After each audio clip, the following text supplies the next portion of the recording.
আসসালামু আলাইকুম সুপ্রিয় দর্শক, কি অবস্থা, কেমন আছেন সবাই? আশা করি সবাই ভালো আছেন। এই মুহূর্তে আমি আছি আমাদের চন্দনাইশ বটতল হতে কালবের এখান হাট যাওয়ার যে গুরুত্বপূর্ণ রুটে রয়েছে ওইখানে। বর্তমানে এখন আমি দাঁড়িয়ে আছি চন্দনাইশ সাব রেজিস্ট্রার কার্যালয়ের নিচে। একটু সাব রেজিস্ট্রার কার্যালয়ের ভিডিও সাব রেজিস্ট্রার কার্যালয়টি দেখান। এটা এরপর এদিকে আছে কানহাট জামে মসজিদ, ঠিক আছে, আর সাথে আছে মমতাজ বেগম উচ্চ বিদ্যালয়।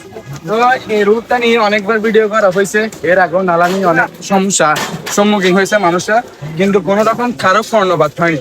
এমপি মহোদয় বলেন কিংবা আমাদের জেলা প্রশাসক বা উপজেলা প্রশাসক যারা দায়িত্বরত আছেন বর্তমানে, তো এখানে স্কুলের শিক্ষার্থীরা মানে চলাচল করতে পারছেন না। একটু হালকা বৃষ্টি হয়েছে, এর মধ্যে অনেক কষ্ট মধ্যে করছে, এবং ব্যবসায়ীরা দেখেন যারা ব্যবসায়ীরা আছেন এরা ঠিকমতো তাদের ব্যবসা করতে পারছেন না, এবং অনেক দোকান পাটি বন্ধ।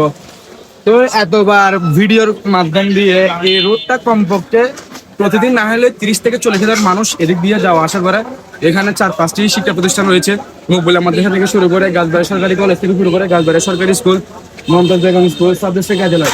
এত গুরুত্বপূর্ণ প্রতিষ্ঠান থাকার পরও, সরকার একটি সাব ডিস্ট্রিক্ট কার্যালয় থাকার পর একটা মসজিদ আছে, তারপরে এগুলা কেউ কোনো কর্ণপাত করছেন না। এই রোডটি প্রায় আজকে 2 বছর ধরে এরকমই পড়ে আছে। একটু বৃষ্টি হলে পানি হয়ে যায়, ব্যবসায়ীদের এদের ব্যবসা তো বন্ধ হয়ে যাচ্ছে, সাথে শিক্ষার্থীরা অনেক কষ্টে, মুসল্লিরা নালার পানির মধ্যে দিয়ে যায় নামাজ পড়তেছে।